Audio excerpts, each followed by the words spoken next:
Bismillahirrahmanirrahim. Assalamualaikum warahmatullahi wabarakatuh. Perkenalkan, nama saya Raffi Aditya. Saya akan menjelaskan terkait tentang potensi dan strategi pengembangan gadai syariah di Indonesia.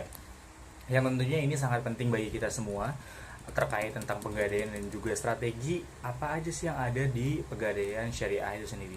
Di sini saya akan menjelaskan terkait tentang ketentuan gadai sesuai dengan syariahnya itu, atau mungkin yang biasa kita sebut dengan arohan, berdasarkan fatwa DSNN nomor 25 dan 26 garis miring DSN MUI garis miring 3 garis miring 2002.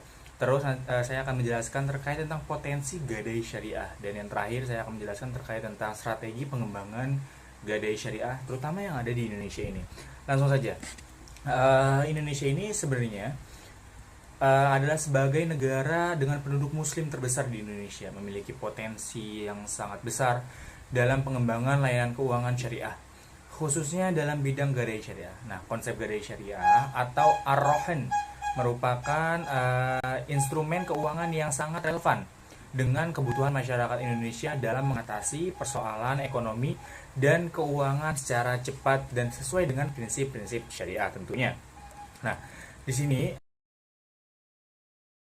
tujuan saya menjelaskan tentang pegadaian dan juga strategi syariah ini untuk mengetahui ketentuan gadai syariah berdasarkan fatwa MUI-nya juga terutama. Terus yang kedua, untuk mengetahui problematika perkembangan pegadaian syariah. Terus untuk mengetahui potensi gadai syariah, dan yang terakhir untuk mengetahui strategi pengembangan pegadaian syariah itu sendiri, terutama yang ada di Indonesia.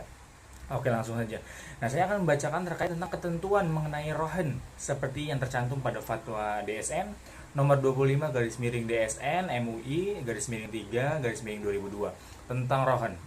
Yang pertama, murtahin atau penerima gadai mempunyai hak untuk menahan marhun atau barang sampai semua rohin yang menyerahkan barang ini dilunasi. Lalu yang kedua, marhun dan manfaatnya tetap milik rahin. Pada prinsipnya, marhun tidak boleh dimanfaatkan oleh murtahin kecuali seizin rohin. Nah, dengan tidak mengurangi nilai marhun dan pemanfaatannya itu sebagai pengganti biaya pemeliharaan dan juga perawatannya.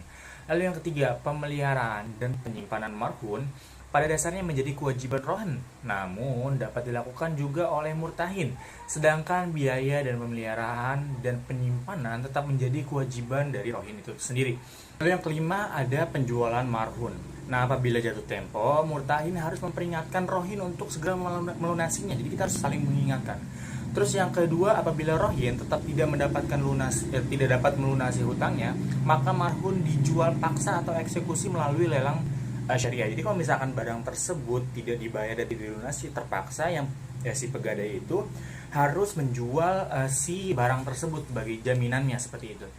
Lalu yang ketiga, ini ada hasil penjualan marhun digunakan untuk melunasi hutangnya, biaya pemeliharaan dan penyimpanan yang belum dibayar serta biaya penjualan. Lalu yang keempat, ini ada kelebihan hasil penjualan menjadi milik rohin dan kekurangannya menjadi pemilik dari kewajiban si rahin. Dan yang keenam, ini jika salah satu pihak tidak menunaikan kewajibannya atau jika terjadi perselisihan di antara kedua belah pihak, maka penyelesaiannya akan dilakukan melalui Badan Arbitrase Muamalah Indonesia atau biasa disingkat dengan BAMUI. Terus setelah tidak tercapai kesepakatan melalui musyawarah atau mungkin ya sekarang ini biasa disebut dengan Basyarnas. Nah, sedangkan ketentuan mengenai gadai emas adalah mengacu pada fatwa DSN nomor 26 garis miring DSN MUI garis miring 3 garis miring 2002 tentang rohan emas dengan tambahan sebagai berikut. Yang pertama nih, ongkos dan biaya penyimpanan barang atau marhun ditanggung oleh pegadaian atau rohin. Terus yang kedua, ongkos sebagaimana dimaksud besarnya berdasarkan pada pengeluaran yang nyata diperlukan. Nah, biaya yang terakhir, biaya penyimpanan barang gadai atau marhun dilakukan berdasarkan akad ijaroh, seperti itu. Nah, terus sedangkan harta yang dijadikan objek gadai emas syariah, yaitu emas yang digadaikan, harusnya mempunyai nilai jual yang baik dan dapat mencukupi untuk pelunasan hutang nasabah kepada bank. Nah, bank dan barang itu merupakan barang yang sempurna milik nasabah selaku pemberi gadai, utuh, tidak tersebar di berbagai tempat, tidak terkait dengan orang lain, Terus juga sesuai dengan kriteria syariah, bukan barang haram atau barang yang didapatkan secara haram. Nah, kemudian mengenai hutang yang diberikan oleh bank haruslah merupakan hak dan wajib dijabarkan secara jelas. Dan tentunya baik jumlah maupun rencana pengembaliannya, seperti itu. Lalu saya akan menjelaskan terkait tentang ini biaya yang dibebankan kepada nasabah. Yang pertama ini ada biaya administrasi. Jadi nasabah dari marhumnya ini mendapatkan eh, apa ya, beban dari biaya administrasi tersebut untuk mendapatkan keuntungan dari pegadaian itu sendiri. Lalu yang kedua ada biaya pemeliharaan karena barangnya sudah disimpan, karena barangnya sudah menjadi jaminan sehingga barang tersebut dipeliharalah oleh pegadai, sehingga hal tersebut menjadikan sebagai beban biaya pemeliharaan, seperti itu.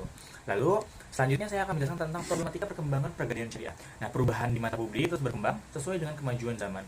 Dengan ini orang perlu dan diizinkan untuk mendorong pengaturan dan arahan sesuai dengan apa yang perlu dilakukan untuk menyelesaikan kehidupan di planet ini selama mereka tidak bergumul dengannya, seperti itu. Nah, jadi banyak sekali problematika yang ada di pegadaian syariah itu sendiri. Mungkin saya akan menjelaskan sedikit saja terkait memang mungkin ya pegadaian ini kan sedikit mainstream ya. Selama terjadi ini adalah orang-orang yang terkait dengan pegadaian adalah orang yang mendapatkan agunan atau jaminan atas barang tersebut sehingga terlihat seperti miskin atau tidak memiliki sarana keuangan, seperti itu. Jadi agak sedikit mainstream, tapi pegadaian ini menjadi salah satu opsi terbaik untuk memperbaiki ekonomi, terutama pegadaian syariah, karena pegadaian syariah ini tidak memiliki biaya bunga atau beban bunga atau bebas dari riba, seperti itu.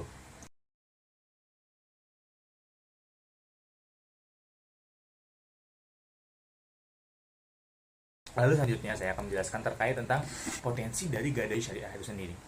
Ada nggak sih potensi yang ada di pegadaian ini? Gak mungkin dong pegadaian ini hanya sekedar memberikan uang, memberikan jaminan dan sebagainya. Pasti ada potensinya. Yang pertama ini dari kekuatannya atau strength-nya. Nah, kekuatan ini pertama dukungan Islam. Kita tahu lah ya, Indonesia ini sangat mayoritasnya adalah penduduknya muslim, seperti itu.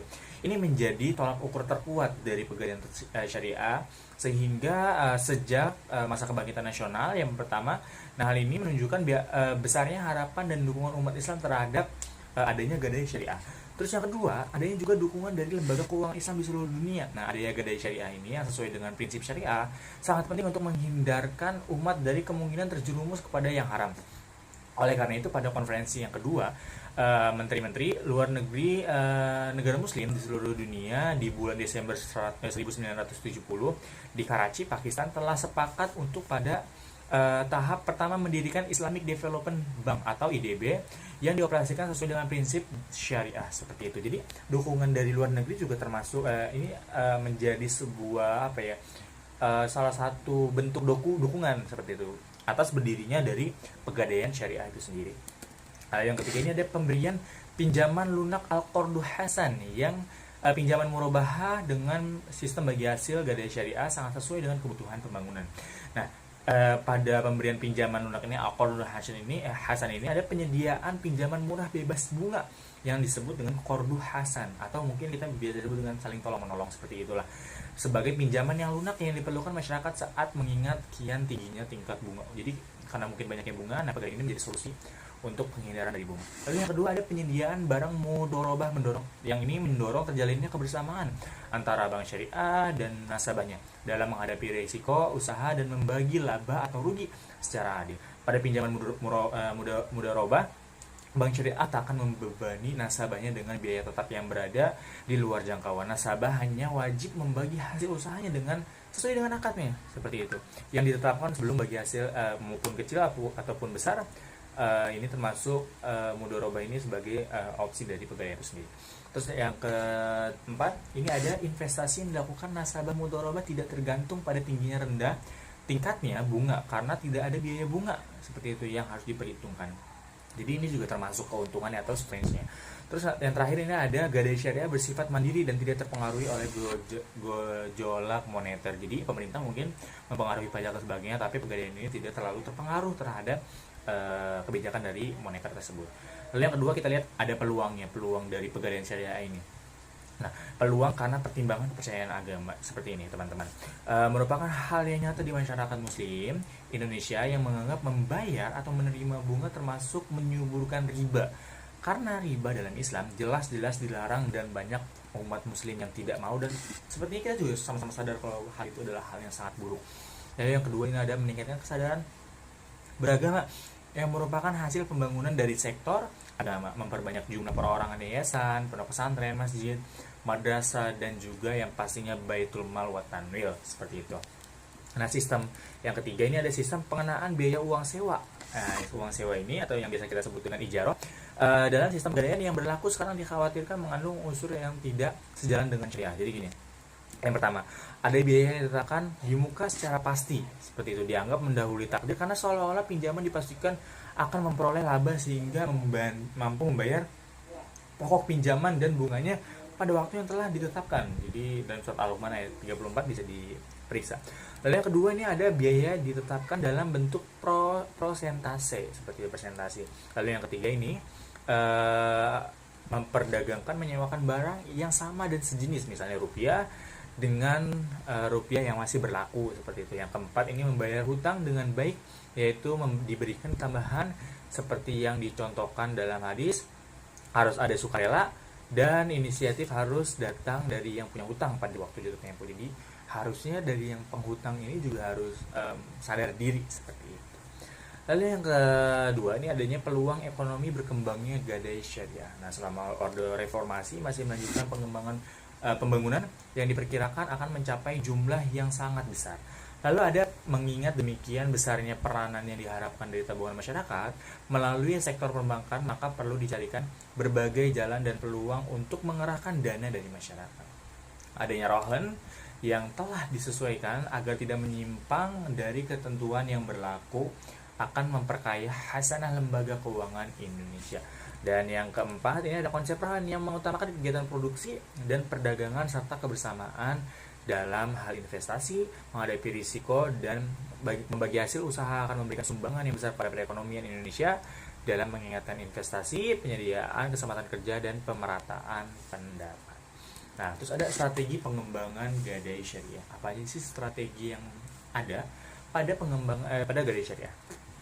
Nah, jadi saya akan menjelaskan terkait dari The Avenue. Nah, mengembangkan strategi dari McKinsey dengan memperkenalkan strategi yang baru.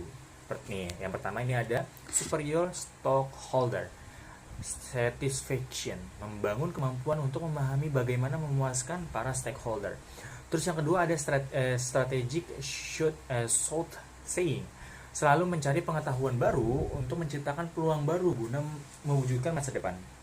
Jadi selalu tampil dengan proaktif untuk menciptakan peluang-peluang baru di masa depan. Terus yang ketiga ada shifting the rules of competition. Nah, ini selalu menentukan medan persaingan baru. Terus yang keempat ada signaling strategic intent. Sinyal yang digunakan untuk meruntuhkan status quo. Terus yang kelima ini ada simultaneous and sequential strategic thrust, membingungkan pesaing dengan melakukan serangan serempak dan juga sistematik. Dan yang terakhir ini ada positioning of speed and surprise, beraksi dengan cepat dan mengejutkan untuk meraih peluang. Porter mengajukan agar memperhatikan 4 faktor dalam bersaingnya, itu ada faktor demand condition, relate and supporting industry, dan yang terakhir ini ada firming strategi, structure and rivalry. Yang ketiga, saya akan menjelaskan terkait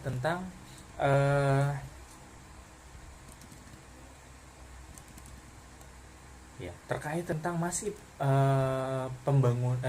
pengembangan dari gadai syariah itu sendiri. Nah, di sini Ansa memperkenalkan strategi untuk memenangkan persaingan dan dengan strategi ekspansi produk besar, produk pasar, strategic of diversification, yaitu pasar yang ada, ini strategi pasarnya, strategi penetrasi pasar, produk baru, terus juga strategi pengembangan pasar barunya, juga strategi pengembangannya dibalik, dan strategi diversifikasi, seperti itu. Baik, sampailah kita pada di akhir materi. Saya akan memberikan terkait tentang kesimpulannya. Nah, gadai syariah ini merupakan sistem pembiayaan yang menawarkan pendekatan alternatif dalam dunia keuangan yang berakar kuat pada prinsip-prinsip Islam tentang keadilan dan juga tolong menolong. Lahir dari kebutuhan masyarakat akan sistem keuangan yang bebas dari praktik riba. Konsep ini berkembang sebagai solusi bagi mereka yang membutuhkan pembiayaan cepat tanpa terjerat bunga yang memberatkan, seperti itu teman-teman. Nah, pada dasarnya gadai syariah ini berbeda dengan sistem gadai konvensional. Barang yang digadaikan tetap menjadi milik peminjam dan lembaga keuangan hanya berperan sebagai penyimpan penjamin. Terus proses gadai diatur melalui dua akad. Yang pertama ada rohon atau gadai, dan juga ijaroh atau sewa menyewa, yang memastikan setiap transaksi berlangsung secara transparan dan juga adil. Potensi sistem ini sangatlah menjanjikan dengan mayoritas penduduk Indonesia yang beragama Islam. Gadai syariah memiliki basis dukungan yang kuat. Lembaga keuangan internasional pun mulai memperhatikan perkembangannya. Nah, melihat model ini sebagai alternatif yang menarik dalam sistem keuangan global seperti itu. Itu yang bisa saya sampaikan terkait tentang pegadaian syariah, yang terutama dengan judul potensi dan strategi pengembangan gadai syariah di Indonesia. Jadi para teman-teman sekalian, bagi kalian yang memang masih ingin membutuhkan modal, membutuhkan ekonomi, maka pegadaian syariah ini adalah sebuah solusi tanpa terjadinya pinjaman atau terjadinya adanya bunga atau riba yang memberatkan. Hal ini sangat diperlukan dikarenakan tidak semua ekonomi pada masyarakat Indonesia ini terjamin seperti itu. Maka pegadaian ini hadir untuk memperbaiki ekonomi Islam. Itu saja yang bisa saya sampaikan. Terima kasih. Wassalamualaikum warahmatullahi wabarakatuh.